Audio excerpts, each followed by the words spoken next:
Well, tensions are running pretty high, aren't they? Because we know what these are and we know what has to happen to them. Or maybe you don't, in which case, buckle up. Still a little bit of construction to do, so we'll get that out of the way first. But yes, these are sleeves, or rather this is one sleeve. These are the constituent parts of one sleeve, the lining and the main sleeve. It's going to be set into the jacket. Hopefully my nerve won't waver and I'll have a successfully sleevey jacket by the end of the day. Or, you know, by the end of whenever I do the second one. For those of you not aware, the way that a suit jacket sleeves are attached to the armhole is a little bit more nuanced than just basically, you know, the way you would sew a normal seam, put the right sides together and then you sew and then that's that and everything lines up perfectly. No, instead the cap of the sleeve here is longer than the armhole, and so you have to, by hand, in my case at least, distribute that excess, around the length of the armhole in order to get it to fit. And there are good reasons for doing it this way. The reason is that then allows you to have that excess at the top of the sleeve itself, so beyond the seam, you know, just gives you more comfort and all those things. But the upshot is that it's quite fiddly to do, and Lord knows,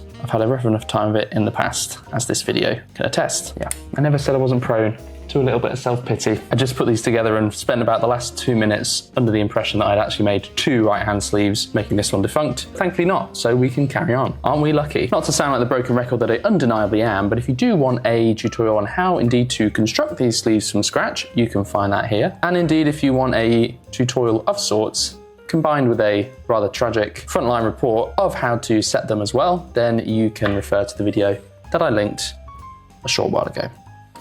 I just hope you appreciate the psychological effort that was involved, the moral bravery, if you like, the integrity to refer people back to a video in which I experienced so much pain as that sleeve one. Like and subscribe for more fantastical deeds of the human spirit, I suppose. These are fun stitches here. These are, well, you know, I'm doing it with basting thread and they look pretty loose, don't they? But they are going to stay in the jacket. These are just essentially sewing the seam allowances of both the actual sleeve and the sleeve lining pieces together, just to allow them to have a little bit more unity basically, and not just be two overly disconnected floating pieces that are attached obviously down at the bottom at the cuff, but then say at the top at the sleeve and the armhole, just to give them a little bit more coherence, cohesion,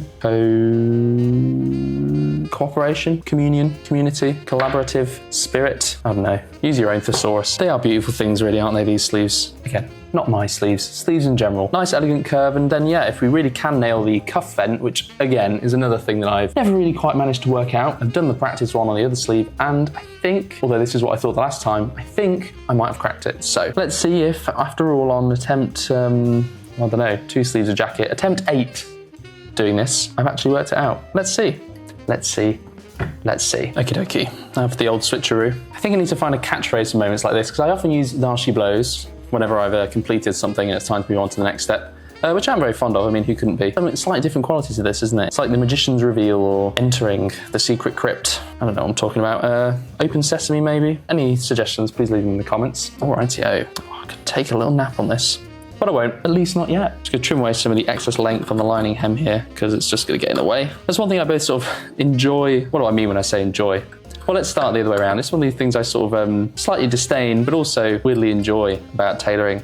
It's this, it's not fair to say it's wasteful. You're kind of instructed to cut a piece at certain dimensions, maybe because, okay, you're cutting a lining piece that's based off the actual garment piece pattern, and as I've discussed, you will then just chalk on basically the added excess that the lining pieces need to have. And yeah, but there'll be points where it's like, yeah, cut it out this way, and then later on just like trim away a load of it, and that's just, you know, that's just a scrap. Anyway, I'll find a use for this, I guess. You can see here already just how tantalizingly this vent is starting to take shape. Ooh, have I already overshot? Gotta say, there's a very cheeky part of me that's been thinking, I mentioned that I do need to have this suit now finished in a couple of weeks' time, which should definitely be fine, but had occurred to me that if, in the very worst case, I don't quite maybe manage to get certain things like the finishing hand stitches and stuff, you know, all your decorative prick stitching and this, that, and t'other done by that date, then maybe I can just leave it sort of basted in internally and no one's really gonna notice. It's between you and me. I suppose technically that if people are happy enough wandering around with their, you know, overcoats and suit jackets basted shut at the vents and, you know, just living their lives like that, it's basically just a version of the same thing, isn't it? I mean, this is the 21st century, right? You can always pass it off as a deliberate style choice. Oh, don't let me down. Come on, come on. Oh, bother. sometimes find myself having to battle the urge to just break into song while filming, not because I want to turn this into a weird hybrid tailoring musical content channel. You know, it's like singing in the shower, isn't it? If I want to start blasting out some Whitney Houston, that is copyright protected, and I would not be allowed to include it in this video, so it's kind of pointless. So maybe I have to learn a sort of repertoire of copyright-free sea shanties or something. Or if any professional tailors watching this, should there be any of you know of any official tailoring approved, industry approved, you know, work songs that you like to sing, I don't know what it would be, Three Blind Mice, Twinkle Twinkle Little Star, just let me know and I will do my best to advertise it on the channel with my sonorous tenor voice. Maybe today's not the day anyway. All right then, so apparently the only thing that's blunter than my shears is my chalk. Yeah, this is what I'm gonna kind of aim to do. Trim along this sort of internal square here, so leaving a bit of seam allowance both at the top and on the sides, and then trim a sort of diagonal little, you know, whatever, a little snip in there up to this sort of outer bit, which is basically where everything's gonna fold back. And I'm hoping then that that will achieve the desired neat result that I want, and less like the sort of, how should I say, slightly abhorrent results that I've achieved in the past. So let's see what we can do, shall we? Indeed, let's see what these bad boys can do. Probably not a fat lot. Okie dokie. I mean, I don't need to be quite so precious about it, but why not? And you can see here, this is going to be the nice visible undervent bit that's going to be showing out there. So, okie dokie. Ooh. Then like so, please work. Goodness me, please work. A little bit of wrangling and we'll get there. Let's do the wrangling off camera, shall we? I don't think it's especially interesting. Well wrangled, I'd say, just about. In case you're wondering, in case you happen to have cause or knowledge to wonder, I'm doing a very short vent because, as we know, I'm rather lazy and I'm just doing a single button cuff, which now that I've realized how much fun it is to actually sew buttonholes by hand, I'm going to stop doing in the future. Again, the motivation in this instance is to have this done basically as soon as I can have it done. Don't want to give myself more work than I have time to do necessarily, but yeah, if you imagine basically that if you wanted more buttons, then this would just be taller basically. This would just be longer, the vent part, both on the inside and the outside, and this little feature here would be more like up here, or something like that. So you'd have the room for those extra buttons and buttonholes. Okay, this has worked pretty well. I think we can log this, at least this jacket. That's my first truly, let's say, successful vent experience. Hallelujah, glory be. And back we go now, right ways out. Don't make me say it. But then again, who's gonna stop me? Thar she blows. Last step now before the setting. You could cut the tension in the air with a knife, and not a sharp one either, but a knife, cheese knife. I don't know, cheese knives are probably quite sharp, aren't they? Oh, shut up. What are you talking about? Well, I can't say Thar she blows twice in 30 seconds, can I? So I'll spare you that one. But here she is. So for those of you who perhaps don't know what is about to happen, this is which sleeve is this? Yeah, left sleeve. So yeah, it's going in the left armhole, and thus endeth the lesson. So there's three kind of cardinal points really on this sleeve, and indeed on the jacket itself. Have the front pitch point, which I think I've calculated to be correct, and that is matching this little chalk mark here. We have my little whatever top mark here, which is going to go where the shoulder seam is, and then the back seam here on the sleeve is going to match the back seam. No, it's not going to match that. It's going to match this back pitch point, sorry, on the back of the armhole there. So the first thing I'm going to do is just match the front pitch point and sew, or baste rather, pretty firmly, nothing special going on, just around this sort of like 6, 7, 8 centimeter range here at the bottom of the armhole. I'm not above using a few pins to get my bearings either, and nor should you be. Ugh. So that's pitch point number 1. Lined up. I think I'm just going to pin the others. Yeah, so instantly I'm only sewing through the garment fabric itself and not any of the other stuff. And I'm glad I took the trouble to remark upon that, because it means I realised I'd forgotten a certain step, which is to reinforce the armhole with this little semi-bias iron-worked into a curved strip of pocketing here. But I'll do that. You don't want to be bored by all that nonsense. So after a little more time than I care to admit, those 3 cardinal points are now in place, the armhole is properly reinforced, and so we're going to turn the whole thing inside out. And what's going to happen is basically the excess that is in the sleeve cap, sorry, this is not especially cinematic, so let's arrange this in a slightly more spectacular fashion, shall we? So whether that really has achieved the desired goal or not.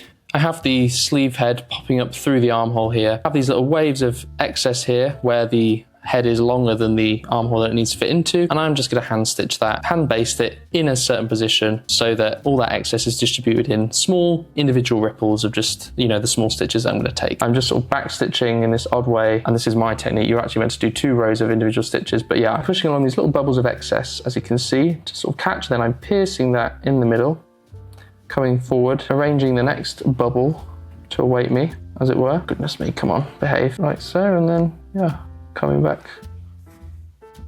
And in this way, trying to evenly, and within these relatively small stitches, spread all that extra fabric around the entire seam. And then I'm going to press it away with the iron And yeah, I have reduced the relative size of the sleeve cap to the armhole to be about 5 centimeters, which is normal and recommended, compared to the last time where it was more like 6 or 7, which is why I had so much trouble. This is not exactly what you would call absolute cinema, so I think we'll just try and skip to the end result. I think it's going okay. I can already notice though just how much less excess there is to handle, which is both good and slightly bad insofar as I think I maybe overshot it at some points, you know, in the sort of trauma response, I suppose, to how much there was to deal with last time. But anyway, like I say, let's skip to the end, shall we? I don't know if you can even really see anything that's going on. Not sure if I can either. Yeah, I think we just about got there. Yeah, that was way less of a headache than the last time around. Although, I mean, yeah, look, you can see it's still not quite perfect, but I think this is in the territory of will get pressed away by ripples and then dealt with a little bit by the sleeve head. Should do like this every time. Not bad. Not bad at all. Maybe you disagree, who knows? And this incidentally is what I was talking about with my armhole scooping. As you can see there, that's barely an inch basically, just maybe 3 centimeters between what will eventually be the actual stitch line of this and the edge of the pocket itself. Not really as much as you'd like, but you know, we'll live and die by it. Let's go give this a press and see how it looks then. All right, done that. It's one of those things where sometimes I'm never actually sure if any of these things are actually functioning or not, but I think that's a respectable enough sleeve. I think again, get a sleeve head in there, be a bit careful while doing the machine stitch not to catch any puckers, and all should be well. But then we said that last time, didn't we? And look how that turned out. Oh, sweet friend, don't let me down. Not that you ever do. Heart's in my throat, folks. Heart is in my throat. Operation Pucker Watch is pretty intensive work, I'll tell you that much for free. Ugh. Maybe I just have to start exclusively doing that Italian thing where you just purposely pucker it and have no sleeve head. I'll be a genius at that particular art. Let's see, shall we? Get rid of all this basting first. Oof. Yeah, I usually end up getting a load of basting stuck in the actual stitch line, but I tried to be careful about that too this time. It was a special treat to myself. Goodness gracious me, here we are. Alrighty then.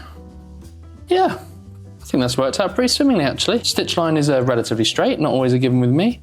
And you know, there's maybe the slightest hint of a pucker there, but I'm not going to care about that. Maybe that can even be pressed away from the outside, and yeah, I guess I keep saying, once the sleeve head's in, all will be fine and dandy.